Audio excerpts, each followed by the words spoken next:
الحمد لله نحمده ونستعينه ونستغفره ونعوذ بالله من شرور أنفسنا ومن سيئات أعمالنا من يهده الله فلا مضل له ومن يضلله فلا هادي له ونشهد أن لا إله إلا الله وحده لا شريك له الذي أرسله بالحق بشيرا ونذيرا وداعيا إلى الله بإذنه وسراجا منيرا أما بعد أعوذ بالله من الشيطان الرجيم بسم الله الرحمن الرحيم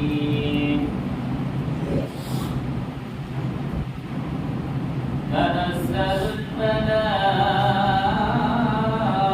الملائكة والروح فيها بإذن ربهم من كل أمر سلام هي حتى مطلع الفجر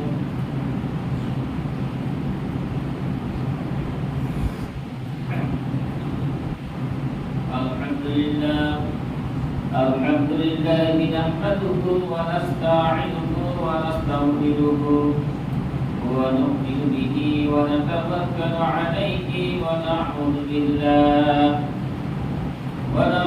بالله من شرور أنفسنا ومن سيئات أعمالنا من يهده الله فلا مضل له ومن يضلله فلا هادي له ونشهد أن لا إله إلا الله وحده لا شريك له الذي أرسله بالحق بشيرا ونذيرا وداعيا إلى الله بإذنه وسراجا منيرا أما بعد أعوذ بالله من الشيطان الرجيم بسم الله الرحمن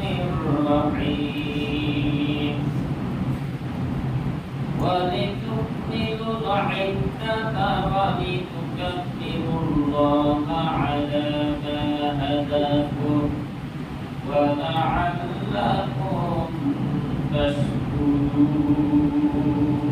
تشكرون وعن ابن عمر رضي الله تعالى عنه قال خرج رسول الله صلى الله عليه وسلم زكاة الفطر ساعة من تمر أو ساعة من شعير أو ساعة من عقيس أو ساعة من زبيب على كل عبد والحر والذكر والأنثى والصغير والكبير من المسلمين وأمر بها أن تؤد قبل خروج الناس إلى الصلاة رواه البخاري আলহামদুলিল্লাহ সমস্ত প্রশংসা সমস্ত গুণগান সমস্ত সিদ্ধসানা সেই বনিয়ান কুরিয়ান মহান রব্বুল আলামিনের দরবারে যার অশেষ মেহেরবানিতে আমরা রমজানুল মুবারক মাসের শেষ দশকের জুমার মসজিদে সিয়াম অবস্থায় জুমার নামাজ আদায় করার জন্য আসতে পেরেছি। এই জন্য সকলেই খুশি হয়ে সেই মহান মনিবের দরবারে শুকরিয়া জ্ঞাপন করছি, সকলে বলছি আলহামদুলিল্লাহ। লক্ষ কোটি দুরূদ তাসলিমা বর্ষিত হোক বিশ্ব নবীর প্রতি, সকলে বলছি সাল্লাল্লাহু আলাইহি ওয়াসাল্লাম। সম্মানিত উপস্থিতি, আমি আপনাদের সামনে মহাগ্রন্থ ঐতিহাস কোরআনুল কারীম থেকে সূরাতুল বাকারার 185 নম্বর আয়াতের শেষ অংশ তেলাওয়াত করেছি এবং বুখারী শরীফের একটি হাদিস তেলাওয়াত করেছি।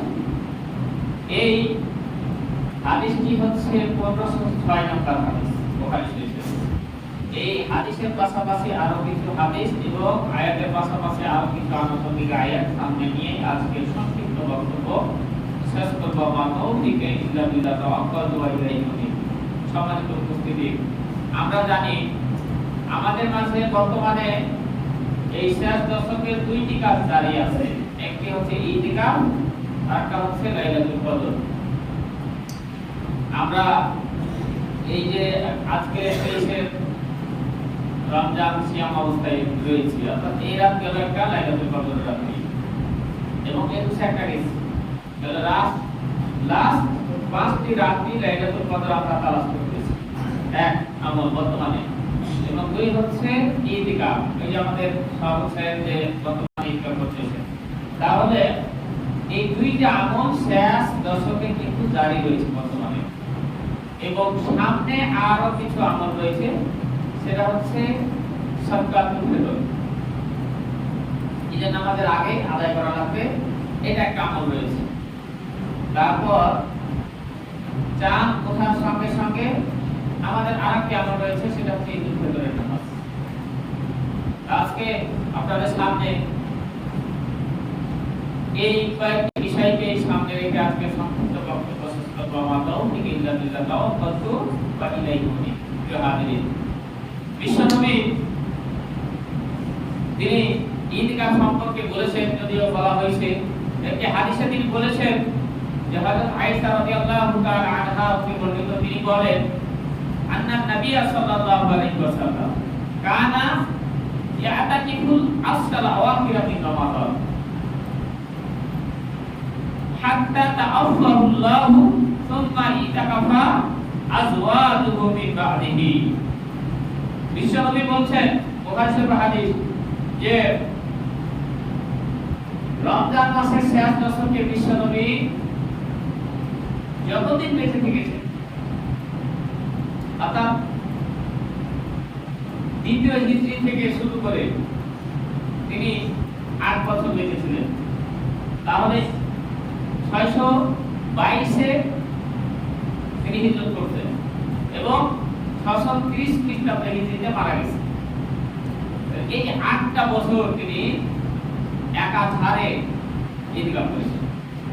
হযরত আয়েশা রাদিয়াল্লাহু তাআলা আনহা বলেন যে শেষ দশকে তিনি যতদিন বেঁচে থেকেছেন রোজা বা সিয়াম ফরজ হওয়ার পর থেকে, তাহলে দ্বিতীয় হিজরিতে যেহেতু সিয়াম ফরজ হয়েছে আর তিনি 10ম হিজরিতে মারা গেছেন, তাহলে 8 বছর তিনি সিয়াম পেয়েছেন, 8 বছরই তিনি ইতিকাফ করেছেন, এবং এটা রমজানের শেষ দশকে।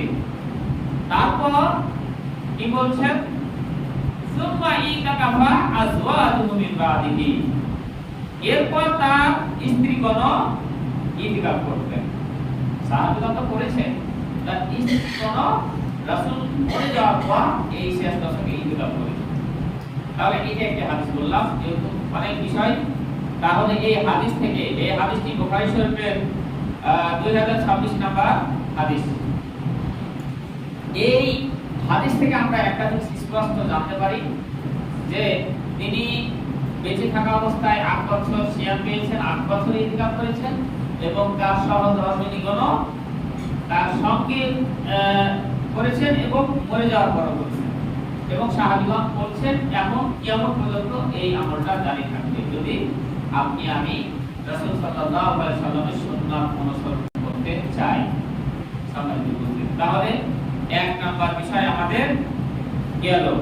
তারপরও অনেক হাদিস রয়েছে, সেহেতু এইগুলো আমরা আলোচনা করি। 2 নাম্বার বিষয় লাইলাতুল কদর, এটাও একটি গুরুত্বপূর্ণ আমল যেটা হচ্ছে মুসলমানদের নেক আমল দিয়ে খাতা পরিপূর্ণ করার সুবর্ণ সুযোগ, যা অন্য নবীর উম্মতকে এই সুযোগ দেওয়া হয়নি। হযরত নূহ আলাইহিস সালাম থেকে শুরু করে আদম আলাইহিস সালাম, তারা 1000-950 বছর আরো বেশি বাঁচে। 500-600-700 পড়তে পড়তে আমাদের শেষ নবীর উম্মতের গড় আয়ু চলে এসে 60 থেকে 70 বছর।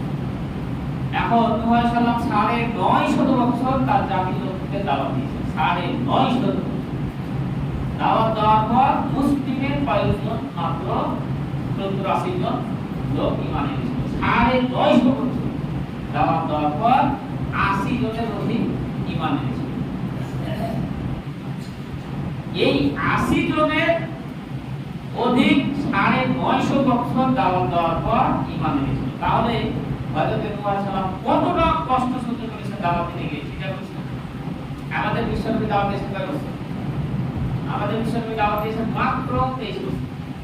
13 বছর মক্কায় এবং মদিনাতে এসে 10 বছর। তাহলে 13 বছরে মানে ওখানে দাওয়াত দিতে গিয়ে অনেক নির্যাতনের শিকার হয়েছেন সাহাবীগণ। নির্যাতনের শিকার হতে হতে হতে ওখানে 2.5 বছর বা 3 বছর সিয়াবে আবু তালিবের তিনি জেলে উঠেছেন। তারপর আল্লাহ হিজরত করে মদিনায় আসতে বললেন 13 বছর পর নবুয়তে।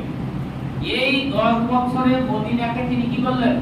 ইসলামী রাষ্ট্রে ঘোষণা করলেন এবং 10 বছরে এই মদিনাকে ইসলামী রাষ্ট্রের একটা রোল মডেল হিসাবে ঘোষণা করে এখান থেকে ওই মক্কা বিজয় করলেন। সব জায়গা জয় করতে করতে হযরত উমর যখন এসেছিলেন ওয়ার্ধজাহান তিনি শাসন করেছেন। পৃথিবীর ওয়ার্ধজাহানে তিনি খলিফা ছিলেন। তার মানে মাত্র 13 বছর নির্যাতন স্বীকার করার পর এই মদিনায় আসার পর তিনি একজন ইসলামী রাষ্ট্রের প্রধান হয়ে গেলেন। আস্তে আস্তে আস্তে আস্তে আজকে মুসলমানের সংখ্যা কত? সারা বিশ্বে যদি 800 কোটি মানুষ হয়, 1/3 3 ভাগের 1 ভাগ মুসলমান। প্রায় 3.5 থেকে 3 কোটি মুসলমান। আর হযরত নূহ আলাইহিস সালাম 950 বছর দাওয়াত দেওয়ার পর 80 জনের উপর তিনি ইসলাম কবুল করাতে পারেন নাই। অতিষ্ঠ হয়ে বলেছিলেন এই জাতিকে ধ্বংস করে দাও, এই জাতিকে বাঁচিয়ে রাখে কোনো অবকাশ নাই, তোমার কথাই শুনবে না। আল্লাহ রাব্বুল আলামিন বললেন নৌকা বানাও, যারা ঈমান এনেছে জোড়ায় জোড়ায় নৌকায় তুলো। নৌকায় তুললো, তার ছেলে পর্যন্ত কাফির ছিল। ছেলেকে নৌকা উঠতে বললো, সে বললো কি দরকার, ওই গাছের মর্যাদা উঠে দেবো, ওই পাহাড়কে উঠতে দেখি ওই পাহাড়ে উঠে দেবো।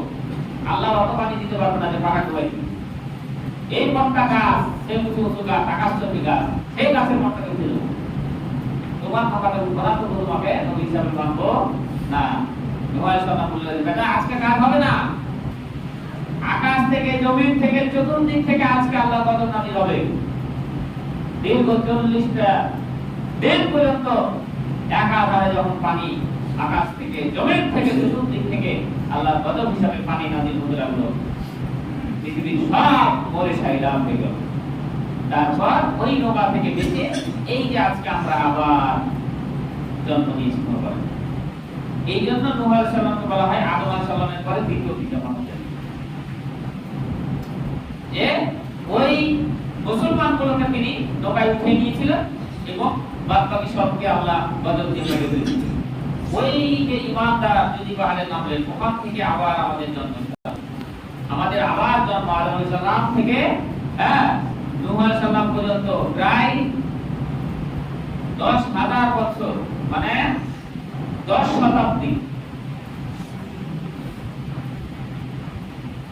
100 বছর, 1000 বছর পর নূহ আলাইহিস সালাম এসেছিলেন। 100 বছরে হয় 1 শতাব্দী, তাহলে 10 শতাব্দীর অধস্থ নূহ আলাইহিস সালাম ছিলেন আদম আলাইহিস সালামের পুত্র সন্তান বংশীয় ভাবে। তারপর দেখা গেল এই যে 10 মানে 1000 বছরে যত মানুষ পৃথিবীতে এসেছিল সবকে ধ্বংস করে দিয়ে ঈমান বাকি আছে। তারপর আস্তে আস্তে আস্তে আস্তে আমরা এসেছি। এখন এই মাত্র 23টা বছর দাওয়াতি কাজ করার পর আজকে পৃথিবীতে 800 কোটি মুসলমান মানুষের মধ্যে 300 কোটি মুসলমান। কত ঈমানদার হিসাব করছেন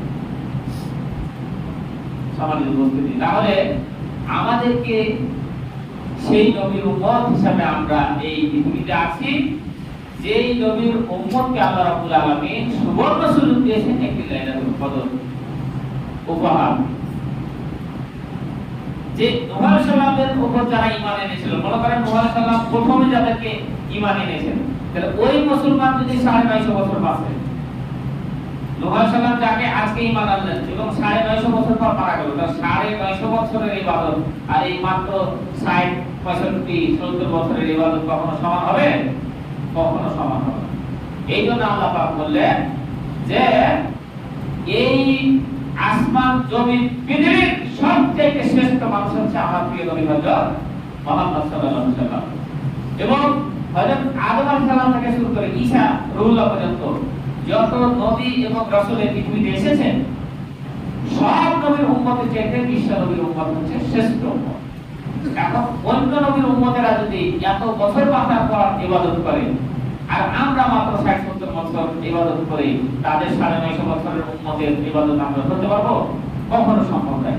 এই জন্য আল্লাহ পাক প্রতি বছর একটা সুবর্ণ সুযোগ দিয়েছেন যে যেহেতু শ্রেষ্ঠ উম্মত, যেহেতু শ্রেষ্ঠ নবী, যেহেতু শ্রেষ্ঠ কিতাব, তাহলে ইহকালীন পরকালীন আমি এদেরকে সবার থেকে শ্রেষ্ঠ বানিয়েছি, তাহলে আমলের দিক দিয়ে তো আমাদেরকে এদেরকে শ্রেষ্ঠতে নিয়ে যাওয়া দরকার। কিয়ামতের ময়দানে তাদের আমল আর আমার এই নবীর উম্মত, এই নবীর আমল যদি বেশি না হয়, এদেরকে কি আমি জান্নাত দিতে পারবো? জান্নাত দিতে পারবো না। সুতরাং এই জন্য আপনার আমার এই ইতিকাফ বলেন, এই রমজান বলেন, এই লাইলাতুল কদর বলেন, সবগুলো এই নবীর জন্য শ্রেষ্ঠ একটা আমল করার একটা সুবর্ণ সুযোগ করে দিয়েছেন। কারণ রমজান মাসকে শ্রেষ্ঠ বলেন কি কারণে? অন্য মাসে নফল ইবাদত, এই মাসে ফরজ ইবাদত। অন্য মাসে যদি আপনি এক প্রকার নফল ইবাদত করেন, এই মাসে হচ্ছে একটা সুন্নতের সওয়াব করেন। অন্য মাসে যদি একটা সুন্নত ইবাদত করেন, এই মাসে একটা ফরজের সওয়াব করেন। অন্য মাসে যদি একটা ফরজ ইবাদত করেন, এই মাসে 70টা ফরজের আপনি কি বলেন? সওয়াব পেলেন। এই যে এত সুযোগ, এত মানে আপনার আমল করা, নেকি বৃদ্ধি করার একটা সুবর্ণ সুযোগ দিয়েছেন আল্লাহ পাক এই নবীর উম্মতকে। কিন্তু এই সুযোগগুলো আমরা কাজে লাগাতে পারছি কি? আমরা কি এই সুযোগগুলো কাজে লাগাতে পারছি? এগুলো ভাবনার বিষয়। আমাদের হেলে দোলে খেল তামাশায় আমাদের সময় পার হয়ে যাচ্ছে, আমরা বুঝতেই পারছি না কখন আমাদের সময় চলে যাচ্ছে। সময়কে বুঝতে দিই।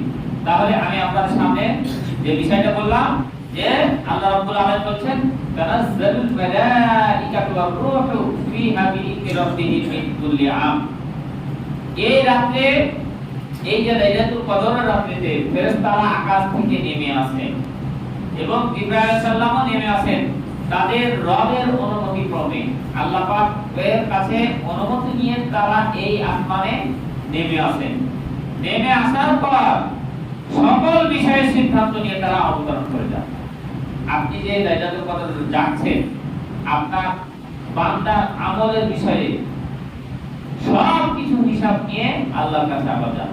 যে অমুক গ্রামে গেলাম, অমুক গ্রামে গিয়ে দেখলাম যে মসজিদে সবাই তোমার কথা মতো সব পড়ার আশায় ঈমান সহকারে লাইলাতুল কদরের রাতে জাগরণ করতেছে, তাসবিহ তাহলিল করছে, জিকির আজকার করতেছে, কোরআন তেলাওয়াত করতেছে, নফল সালাত আদায় করতেছে।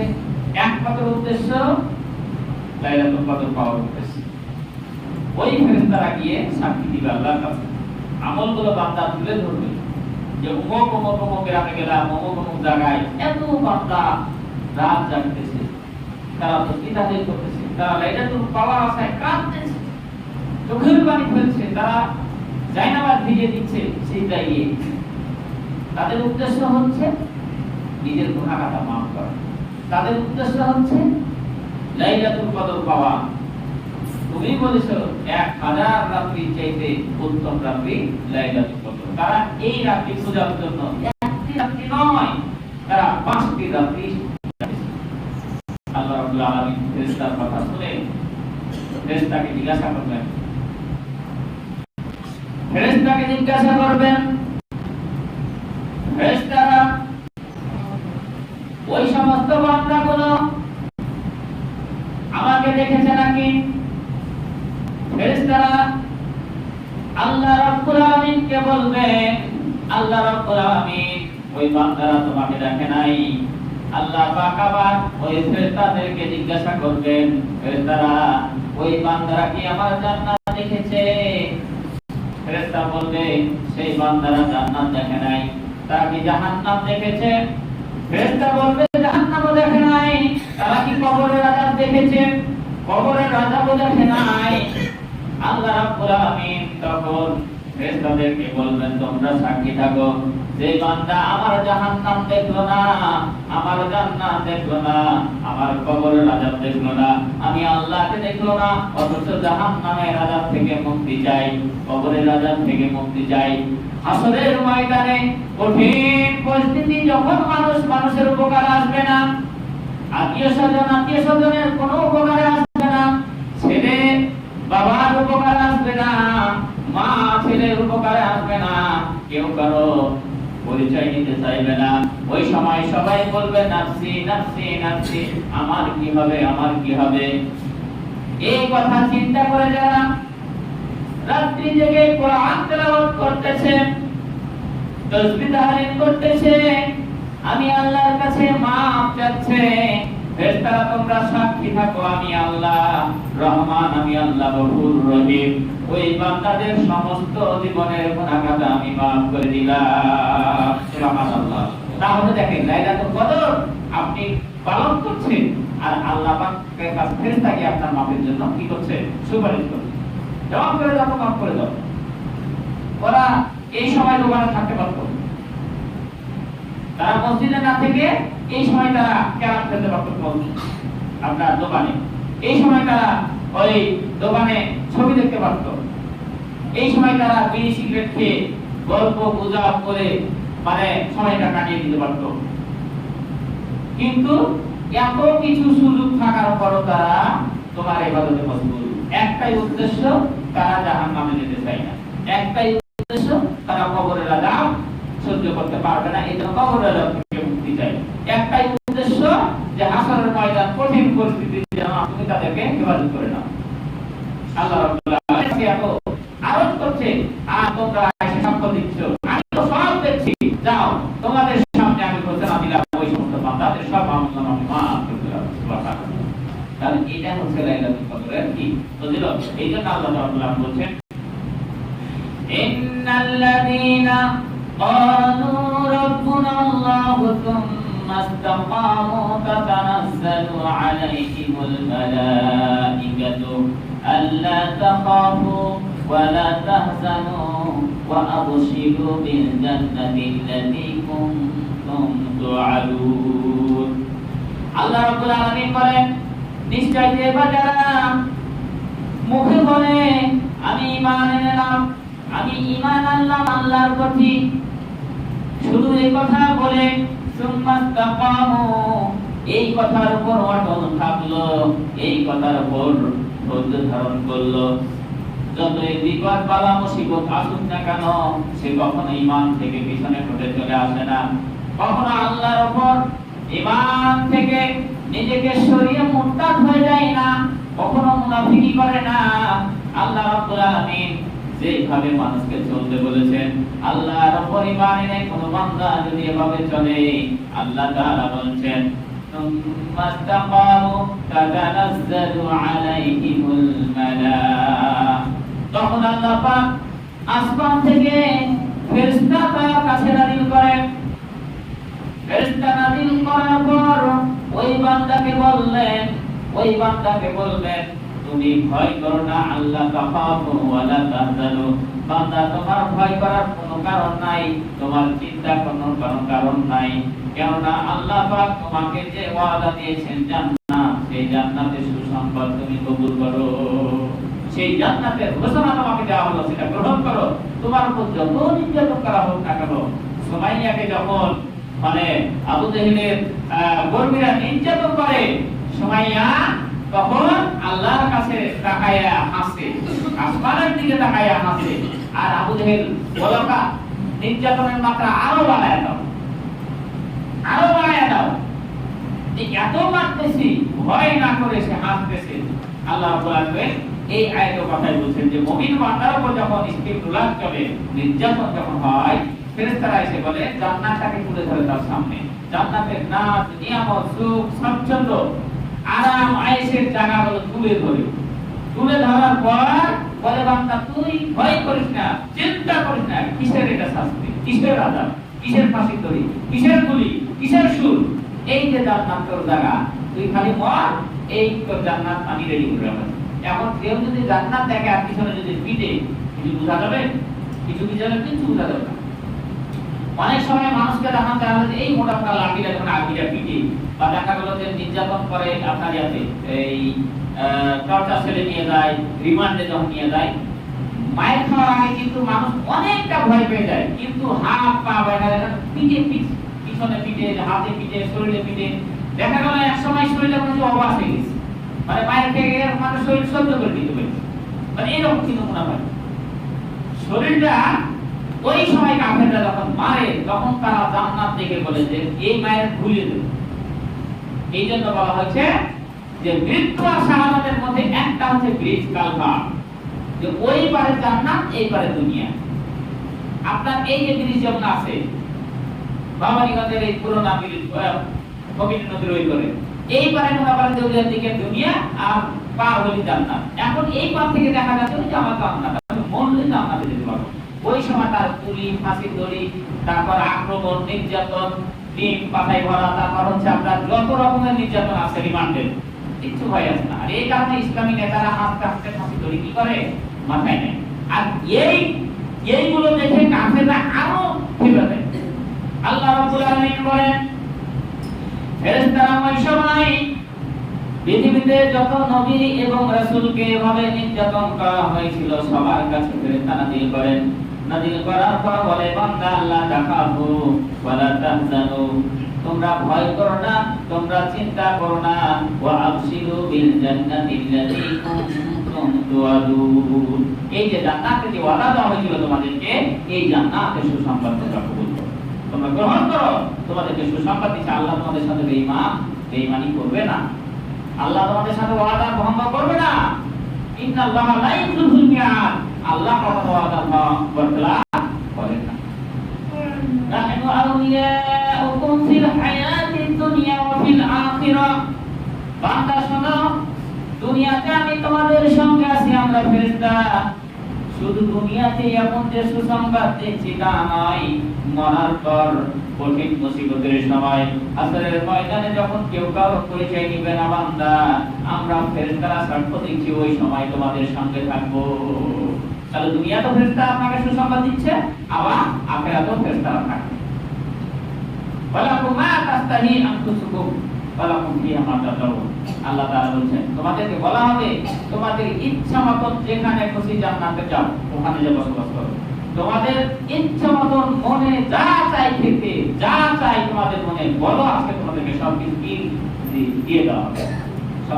তাহলে এটা হচ্ছে কি আলোচনাটা করতে গিয়ে যেটা বললাম যে আপনার মুমিন বান্দাদের এই বর্তমান আমাদের উম্মতে মুহাম্মাদীদের আমলনামা বৃদ্ধি করার জন্য আল্লাহ পাক এই রকম সুবর্ণ সুযোগগুলো করে দিয়েছেন। যাও লাইলাতুল কদর গেল, এবার আমরা আসি জাকাতুল ফিতর সম্পর্কে। এবার আসি কি জাকাতুল ফিতর সম্পর্কে। জাকাতুল ফিতর সম্পর্কে অনেক হাদিস রয়েছে। আমি ওই বুখারী, মুসলিম, তারপর আবু দাউদ, নাসাই, তিরমিজি, ইবনে মাজাহ, মিশকাত, বুলবুল মারাত, দারিকুতনি ৮-১০টা হাদিস থেকে ওই ৫-৭টা হাদিস যেগুলো কম সব হাদিসই আছে, এগুলো আমি কিছু নিয়ে এসেছি, সেগুলোই আমি আপনাদের সামনে তুলে ধরছি যে সবগুলোতেই আছে। বুখারীতে আছে, মুসলিমও আছে, আপনার আবু দাউদ আছে, তারপর হচ্ছে নাসাইও আছে, মিশকাতও আছে, তিরমিজিও আছে, ইবনে মাজাহও আছে। এই সব হাদিসগুলো থেকে আমি ৫-৬টা হাদিস নিয়ে এসেছি, কিন্তু সময় পাওয়া যায় না, ওই বলতে বলতে সুন্নিতে দেখা যায় সময় চলে যায়। সময়ের জন্য তো একটু একবার থামালা হয়েছিল, ওটা জানেনি, কিন্তু আসলে মনে হয় যে বলতে বলতে প্রতিটা সময় চলে যায়, একটু সময়। আচ্ছা, তাহলে এখন ফিতরা সম্পর্কে কয়েকটা হাদিস আমি এবারও আগে বলি, তারপর এগুলো ব্যাখ্যা করি। হযরত আবি সাঈদ খুদরী রাদিয়াল্লাহু তাআলা আনহু হতে বর্ণিত, তিনি বলেন ক্বালা কুননা নুখরিজু যাকাতাল ফিতরি ইন কানা ফিনা রাসূলুল্লাহি সাল্লাল্লাহু আলাইহি ওয়াসাল্লাম সাআমিন দুআমিন আও সাআমিন সাঈদিন আও সাআমিন তামরিন আও সাআমিন জাবিবিন আও সাআমিন আবিদিন রাহু তিরমিজি। তিরমিজি শরীফের হাদিস হযরত আবু সাঈদ খুদরি রাদিয়াল্লাহু তাআলা আনহু থেকে বর্ণিত। এই হাদিসে তিনি বলছেন যে আমরা বিশ্ব নবীর সঙ্গে বের হতাম এবং যাকাতুল ফিতর আদায় করতাম। কি শাআমিন তাআমিন, খাদ্য থেকে একসা পরিমাণ খাদ্য, শাআমিন সাঈদিন এবং জব থেকে একসা পরিমাণ জব, ওয়া শাআমিন তামরিন, খেজুর থেকে একসা পরিমাণ খেজুর, ওয়া শাআমিন জাবিবিন, কিসমিস থেকে একসা পরিমাণ কিসমিস, ওয়া শাআমিন আবিদিন, পনির থেকে একসা পরিমাণ পনির। আরেকটা আছে ওয়া নিসফু শাআমিন ইবিলিন আও বুররিন, এবং গম থেকে ওয়া দোসা পরিমাণ গম। তাহলে কয়টা পাইলাম? এখানে খাদ্য এক নাম্বার গম শব্দটা ব্যবহার করা হচ্ছে, তারপরে দুই নাম্বার হচ্ছে আপনার জব, তিন নাম্বার ব্যবহার করা হয়েছে খেজুর, চার নাম্বার ব্যবহার করা হয়েছে কিসমিস, পাঁচ নাম্বার ব্যবহার করা হয়েছে আপনার পনির, ছয় নাম্বার ব্যবহার করা হয়েছে কোয়ার্টোসা গম। ওটা হলো তাহলে ছয়টা খাদ্যদ্রব্য থেকে বিশ্বনবী যাকাতুল ফিতর আদায় করতেন। এটা হযরত আবু সাঈদ খুদরি রাদিয়াল্লাহু তাআলা আনহু বলেন, হাদিসটি তিরমিজি শরীফে। অন্য হাদিসে এসেছে কিন্তু এবার গেলে একটু গড়বিল করবে, এটা একটা গেল। তাহলে আগে হাদিসগুলো এবার তো তারপর ব্যাখ্যা করি। হযরত ইবনে আব্বাস, তারপর হযরত আব্দুল্লাহ ইবনে উমর থেকে বর্ণিত, তিনি বলেন আবু দাউদ শরীফে এখানে আছে 1613 নম্বর হাদিস। এই হাদিসে বলছেন যে ফারাদা রাসূলুল্লাহ সাল্লাল্লাহু আলাইহি ওয়াসাল্লাম সাদাকাতুল ফিতর, রাসূল সাল্লাল্লাহু আলাইহি ওয়াসাল্লাম সাদাকাতুল ফিতর ফরজ করেছেন। শাআম মিন সাঈদিন আও তামরিন, জব থেকে একশো পরিমাণ জব এবং খেজুর থেকে একশো পরিমাণ খেজুর। আলা সাগিরি ওয়াল কাবিরি ওয়াল হুররি ওয়াল মামলুকাতি, এখানে দুইটি দ্রব্যের কথা বলা হয়েছে, জব এবং খেজুর। কার কার উপর খরচ এখানে বলা হয়েছে হাদিসে যে ছোট এবং বড়, স্বাধীন এবং গোলাম, চার শ্রেণীর লোকের কথা বলা হয়েছে এই হাদিসে। যে আলা সাগিরি ওয়াল কাবিরি আলা হুররি ওয়াল মামলুকি, ছোট হোক বড় হোক, স্বাধীন হোক গোলাম হোক, সবার উপর খেজুর এবং জব থেকে একশো পরিমাণ কি খেজুর এবং জব একশো পরিমাণ সাদাকাতুল ফিতর বের করতে হবে। ওয়াত যাকাত ওয়াল উনসা, এই হাদিসের শেষখানে ইবনে মুসা বলেন যে পুরুষ এবং মহিলা এদের উপর বলা হয়েছে। তাহলে এখানে ছোট বড়, পুরুষ মহিলা এবং স্বাধীন এবং গোলাম এই হাদিস বলা হলো। আরেকটা হাদিস হযরত আব্দুল্লাহ ইবনে আব্বাস থেকে বর্ণিত, তিনি বলেন এটা বুখারী শরীফের হাদিস, ওটা ছিল আবু দাউদ। এখানে তিনি বলেন যে ফারাদা রাসূলুল্লাহ সাল্লাল্লাহু আলাইহি ওয়াসাল্লাম যাকাতুল ফিতর, যাকাতুল ফিতর রাসূল সাল্লাল্লাহু আলাইহি ওয়াসাল্লাম ফরজ করেছেন সাআম মিন তামরিন আও সাআম মিন শাঈরিন আলাল আবদি ওয়াল হুররি ওয়াল যাকারি ওয়াল উনসা ওয়াস সাগিরি ওয়াল কাবিরি মিনাল মুসলিমিন। এখানে ওই স্বাধীনের কথা বলা হচ্ছে যে খেজুর এবং জব থেকে একশো পরিমাণ স্বাধীন গোলাম হোক অথবা পরাধীন গোলাম হোক, পুরুষ হোক অথবা মহিলা হোক, ছোট হোক অথবা বড় হোক, মুসলমানদের মধ্য থেকে সাদাকাতুল ফিতর একশো পরিমাণ আদায় করতে বলা হয়েছে। এবং সেই আদায়টা কখন করতে হবে? হাদিসের শেষে বলছেন ওয়া আমারা বিহা আন তুআদ্দা ক্বাবলা খুরুজিন নাস ইলা সালাহ, বাড়ি থেকে বের হওয়ার আগে, নামাজে যাওয়ার আগে, অর্থাৎ মুসাল্লা ঈদগাহে যাওয়ার আগেই আপনাকে এই সাদাকাতুল ফিতরটা আদায় করে তারপর ঈদের নামাজ পড়তে যেতে বলা হয়েছে। এবং রাসূল সাল্লাল্লাহু আলাইহি ওয়াসাল্লাম সাহাবীগণ এই আমলটাই করতেন, যার ফলশ্রুতিতে আমরা কিন্তু একদিন বা দুই দিন আগে সাদাকাতুল ফিতর কি করি? আদায় করে থাকি। এখন প্রশ্ন হলো একশো পরিমাণ কত? একশো পরিমাণ আমাদের দেশে কত আমরাই করি? 2.5 কেজি, এবং হানাফিদের 3.5 কেজি অর্থ আদায় করে। তো একটু কম বেশি আছে বিভিন্ন ইমামদের মাঝে, কেউ বলেছে 2 কেজি 700 গ্রাম, কেউ বলেছে 2 কেজি 600, 650 গ্রাম, 500 গ্রাম, সর্বমোট 2.5 কেজি, এটাই সর্বসম্মতিতে আমাদের আহলে হাদিস বা সহিহ আকীদা ইমামদের মতে এটাই প্রযোজ্য যে 2.5 কেজি পরিমাণ খাদ্য আমাদেরকে দিয়ে দিতে হবে এবং আদায় করতে হবে সেই খাদ্য যে খাদ্য ওই দেশের প্রধান খাদ্য। তোআম শব্দের অর্থ এখানে হচ্ছে খাদ্য, প্রধান খাদ্য। এখন বাংলাদেশের প্রধান খাদ্য কি? খেজুর, পশ্চিম না, তাহলে বাংলাদেশের জন্য খেজুরের জাকাত নাই। আমাদের জব প্রধান খাদ্য, হাদিসের ভাষা দিলে ওটাও না। তারপর পনির আমাদের প্রধান খাদ্য, ওটাও না। গম আমাদের প্রধান খাদ্য, ওটাও না। তাহলে খেজুর বাদ গেল, জব বাদ গেল, কিশমিশ বাদ গেল, গম বাদ গেল, পনির বাদ গেল, থাকলো শুধু আমাদের কম শব্দটা প্রেক্ষিতে। এখন আমাদের যেটা প্রধান খাদ্য, সবাই আমরা 3 ওয়াক্ত খাই, সকালও খাই, দুপুরও খাই, বিকালে খাই। ম্যাক্সিমাম বাংলাদেশের লোক সেটা হচ্ছে চাউল ভাত খায়। সুতরাং আমাদের প্রধান খাদ্য হচ্ছে চাউল। এই চাউলেরই 2.5 কেজি আপনাকে দিতে হবে আপনার নামাজে যাওয়ার আগে। একদিন হোক, দুদিন আগে হোক, এমনকি নামাজ পড়তে যাওয়ার আগ মুহূর্তে আপনাকে আমাকে কি আদায় করতে হবে। সে ফকির হোক আর সে ধনী হোক, সে ছোট হোক বড় হোক, এমনকি নামাজ পড়তে যাওয়ার আগে যদি বাচ্চা ভূমিষ্ঠ হয়, জন্মগ্রহণ করতে হবে নামাজের আগ দিয়ে। 8টার সময় ঈদুল ফিতরের আপনার জামাতের আদায় করছি, ওই 7:49 মিনিটে কোনোবার 1 মিনিট আগে হয়েছে, তার আগে আপনাকে কি করতে হবে? ওটাকে ধরে আপনাকে জাকাত দিতে হবে, মানে সদকাতুল ফিতর দিতে হবে। কারণ নামাজের আগ দিয়েই আপনাকে বলা হয়েছে যে নামাজের আগ মুহূর্ত পর্যন্ত আপনার ছোট বড়, ধনী গরিব, পুরুষ মহিলা, স্বাধীন গোলাম সবার উপর মুসলমানদের এই সদকাতুল ফিতরটা দিতে হবে। এখন কেন দিতে হবে এই প্রশ্নটা আমরা হাদিস থেকে একটু জেনে নিই। কেন, কি কারণে দিব? নামাজ পড়ি গুনাহ মাফ করার জন্য। তো এই সদকাতুল ফিতরটা কেন দিব আমরা? এটারও হাদিস রয়েছে। এটা আবু দাউদ 1609 নম্বর হাদিস। হযরত ইবনে আব্বাস রাদিয়াল্লাহু তাআলা আনহু বলেন, ক্বালা ফারাজা রাসূলুল্লাহি যাকাতাল ফিতরি তুবরাতাল লিশ-শাইমি মিনাল্লাহি ওয়ার রাফাসি ফাতুমাতান লিল-মাসাকিন মান আদাহা ক্বাবলা as-সালাত ওয়া হিয়া যাকাত ফায়া যাকাতুন মাকবুলাতুন ওয়া মান আদাহা বা'দা সালাত ফায়া সাদাকাতুন মিনাস সাদাকাত। বিশ্বনবী বললেন, এই যে সদকাতুল ফিতরটা আদায় করা হয়, কি কারণে আদায় করা হয়? 2টি কারণে আদায় করা হয়। 1 নাম্বার কারণ হচ্ছে তুবরাতান লিশ-শাইমি মিনাল্লাহি ওয়ার রাফাস।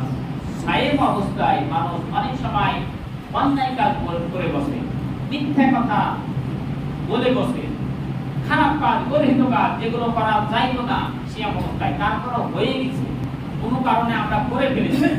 বিশ্বনবী বলছেন সদকাতুল ফিতর দেওয়া হয় এই যে ফাহিশা কাজ, অন্যায় কাজ, সিয়াম অবস্থায় এই কাজগুলো করার নিষেধ ছিল, এই কাজগুলো করতে পারতো না সে, কিন্তু করে ফেলেছে যে কোনো কারণে হোক, এই গুনাহগুলো দূর করার কারণে সদকাতুল ফিতর। মানে মিথ্যা কথা, অন্যায় গর্হিত কাজ, যত অন্যায় কাজ রয়েছে এই কাজগুলোর গুনাহ দূরীভূত করার কারণেই সদকাতুল ফিতর আদায় করতে হয়। 1 নাম্বার কারণ। 2 নাম্বার কারণ হচ্ছে ওয়াতুরমাতাল লিল মাসাকিন, এবং মিসকিনদেরকে খাদ্য প্রদান করার জন্য। মিসকিনদেরকে সদকাতুল ফিতরটা আসলে ওই যে আমরা যাকাতের যে 8টি খাত রয়েছে, সদকাতুল ফিতরটা আসলে ওই 8টি খাতের মধ্যে পড়ে না। সদকাতুল ফিতরটা লিল ফুকারা ওয়াল মাসাকিন বলা হয়েছে, যে ওয়াতুরমাতাল লিল মাসাকিন ওয়াল ফুকারা, ফকির এবং মিসকিনদের জন্য এই সদকাতুল ফিতর, মানে এদের জন্য এটা প্রযোজ্য। কিন্তু আমাদের সমাজে আমরা ওই 8টা খাতে কি করি, মানে প্রায় ব্যয় করে থাকি, বা মাদ্রাসা, মসজিদ, মাদ্রাসা, হাফিজা মাদ্রাসা, ফকির মিসকিন এগুলো মিলে আমরা কি বিলি করে থাকি। তার মানে বোঝা গেল যে আমাদের অন্যায় কাজ যেগুলো রমজান অবস্থায় হয়ে গেছে এগুলো দূর করার জন্য এই সদকাতুল ফিতর, এবং আমাদের আরেকটা কাজ হচ্ছে এই ফকির এবং মিসকিনদেরকে সাহায্য করার জন্য এই সদকাতুল ফিতরটা আদায় করা প্রত্যেক মুসলমান নর নারী ছোট বড় স্বাধীন গোলাম সবার উপর খরচ সম্মানিত উপস্থিত। আমরা বুঝতে পারলাম অনেক সময় চলে গেছে, তারপরও সামনে আরেকটা জুমা হয়তো পেতে পারি, যদি রোজা পুরে তাহলে শনিবারই, সামনে শনিবার, আর না পুরলে তো শুক্রবার। ঈদের সম্বন্ধে আলোচনা থাকলো ইনশাআল্লাহ সামনে এই জুমাতে ইনশাআল্লাহ আলোচনা করা হবে। শেষ হয়েছে সময়। আমাদের মসজিদে হ্যাঁ নাই ওদের নাই ভাই আপনার আজকে দিবেন উনি, তো সবার দাওয়াত থাকলো ইফতারিতে, আপনারা সবাই এসে তারিখ